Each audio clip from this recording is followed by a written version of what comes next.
Hello दोस्तों, अगर आपको मदमैसर जाना है तो आ जाइए आनंद विहार। आनंद विहार से आपको मिल जाएगा चिंग बस, जो कि 250 से 300 में आपको पहुंचा देगा हरिद्वार। हरिद्वार से ऊखीमठ के लिए आपको बस मिल जाएगा, जो कि 450-500 रुपये का होगा। आप पहुंच जाइए ऊखीमठ। कुछ ऐसा नज़ारा आपको मिलेगा। और आपको वहां से रांसी विलेज जाना है। रांसी विलेज से 2 किलोमीटर आगे से ट्रैक शुरू होगा, जो कुछ इस तरह का नज़ारा देखने को मिलता है। और ये हम रहे, हमारा ग्रुप। कुछ फ़ोटो शूट जो रास्ते भर किया गया। स्टार्टिंग में सब बहुत खुश थे कि ट्रैक कर लेंगे, अच्छा है। और वहाँ का नज़ारा में ऐसा व्यू, मतलब सुकून। तो सब ने अपने अपने बैग उठाए और चलना शुरू। जो कि हम रात में रुकने वाले थे गोंडार विलेज, जो कि रांसी विलेज से 4.5 किलोमीटर दूर था। और ये कुछ ट्रैक इस तरह का था जो हमने शुरुआत किया और धीरे धीरे आगे गए तो कुछ और अच्छा व्यू मिला, जो कि सामने ये है। बहुत ही प्यारा, मतलब मन ही नहीं कर रहा था यहीं कैंप लगाएं और सो जाएं। फिर हमारा शुरू होता है ट्रैक। कुछ ऐसा 4.5 किलोमीटर ढलान था, जो कि बहुत ईज़िली हो जाएगा। उसके बाद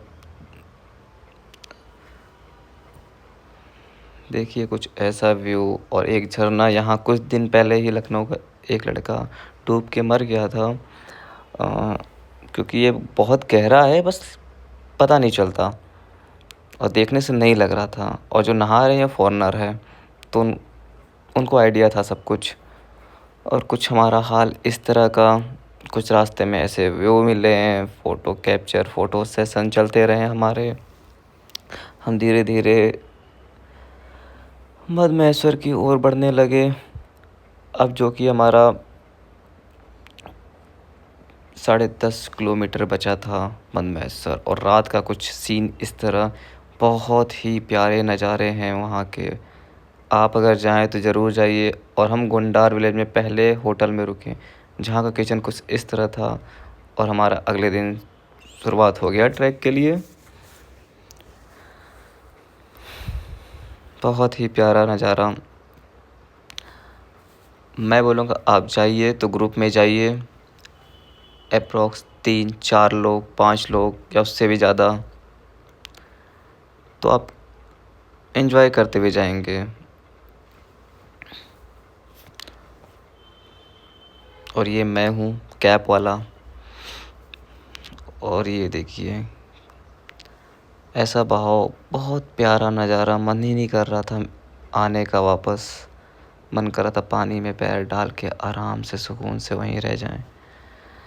पर हमें अभी बहुत चढ़ाई करनी थी और ये सुबह के 9 बज रहे हैं।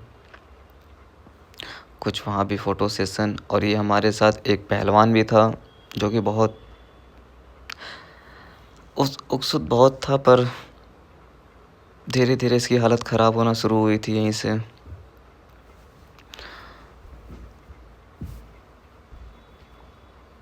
ये कुछ ट्रैक। और ये देखिए, हमेशा आप सुने होंगे 2 टाइप के लोग होते हैं ट्रैक पे।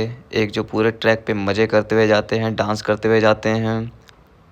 और वहीं एक तरह होते हैं जो आप ये देखेंगे, बेचारा इसका तो 3 किलोमीटर में अच्छा खासा तबीयत ख़राब हो चुका था। और ये कुछ व्यूज़ जो आप चाहिए, बहुत अच्छा लगेगा आपको।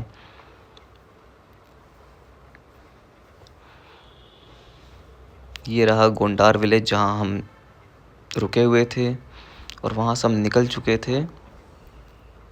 अब काफ़ी आगे बीच में गांव पड़ता है नानू, वहाँ से 5 किलोमीटर दूर मदमैसर जी हैं। और कुछ नज़ारे रास्ते भर हम ऐसे ही करते गए। और ये हमारे भाई साहब रास्ते भर गिरते बहराते हुए हमारे साथ चले हैं। और ये मैं कितना अच्छा हूँ वैसे तो छोड़िए, जो कि मुझे बैठना पसंद नहीं है ट्रैक पे। कोशिश करता हूँ धीरे धीरे चलता रहूँ। और ये डबल रेनबो, क्या सीन था। मतलब ये काफ़ी शाम हो गया था तो ये व्यू देखा और मैं कैसे छोड़ सकता हूँ, कैप्चर तो करूँगा ही। और फिर एक बार रास्ते में ये मिल गया गिरते हुए, और ये धीरे धीरे शाम होने लगी थी। अच्छा अचानक कलर चेंज, बहुत प्यारा। और रात के हम 7:30 बजे मंदिर के सामने पहुंच गए थे, जो कि 10 घंटे का ट्रैक था। और सुबह हम उठते ही बूढ़ा मद्महेश्वर जी के पास गए, जो कि 1.5 किलोमीटर का ट्रैक था। बहुत ही ज़्यादा सुकून वहाँ। हाँ, और आपको बूढ़ा मद्महेश्वर में आपको नेटवर्क मिल जाएगा एयरटेल का, जो कि आप दर्शन करा सकते हैं अपने घर परिवार लोगों को। कुछ ऐसा नज़ारा वहाँ का था। अभी धीरे धीरे सूर्य निकल रहे थे, सारे लोग वहाँ उनको कैप्चर करने के लिए वेट कर रहे थे। और इतना प्यारा व्यू, हम लगा था हम अलग ही दुनिया में हैं, लगता ही नहीं कि ये इंडिया में है। पर हाँ, इंडिया बहुत खूबसूरत है। और धीरे धीरे सब, और ये कुछ मोमेंट थे हमारे जो एंजॉय कर रहे थे। और ये देखिए क्या प्यारा नज़ारा। यकीन मानिए, आप एक बार जाएंगे, आपको ये ट्रिप हमेशा याद रहेगा, हमेशा। अगर आप केदारनाथ गए हैं, वैसे आप यहाँ जाइए, आने का मन नहीं करेगा। और यहाँ जाने के लिए अप्रॉक्स 3 से 4 दिन का टाइम लीजिए। और ये मेरा थोड़ा लुक, जाऊँ वीडियो फ़ोटोज़ ना लूँ फिर तो क्या फ़ायदा।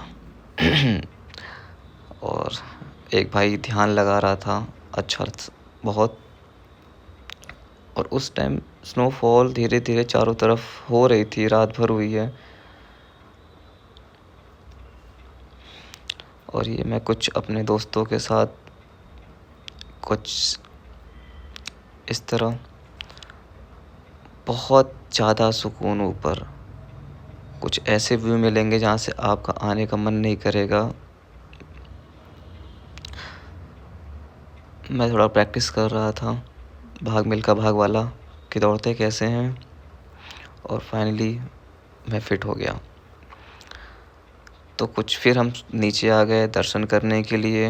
ये हम हमारा ग्रुप, और ये फिर हम धीरे धीरे नीचे जाना शुरू कर दिए। जितना ही मुश्किल है ऊपर चढ़ना वहाँ पे, उतना ही मुश्किल है नीचे उतरना।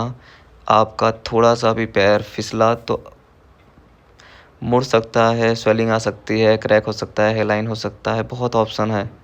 इसीलिए धीरे धीरे आइए, प्रॉपर टाइम लीजिए उतरने के लिए, कोई जल्दबाजी ना कीजिए। और जितना आराम से उतरेंगे आप, उतना ही जल्दी पहुँचेंगे और उतना ही सेफली पहुँचेंगे। मैं भी वही करता हूँ, जहाँ ज़रूरत होती है वहाँ स्पीड, नहीं तो बहुत आराम से। और ये हमारा फाइनल था, जो कि गोंडार से रांसी विलेज जाने का ये था। वो हम टूट गए थे क्योंकि बहुत ज़्यादा थकान हो चुका था उस टाइम, और ये थोड़ा चढ़ना था लास्ट में, तो हमारा पूरा पैर लॉक हो रहा था।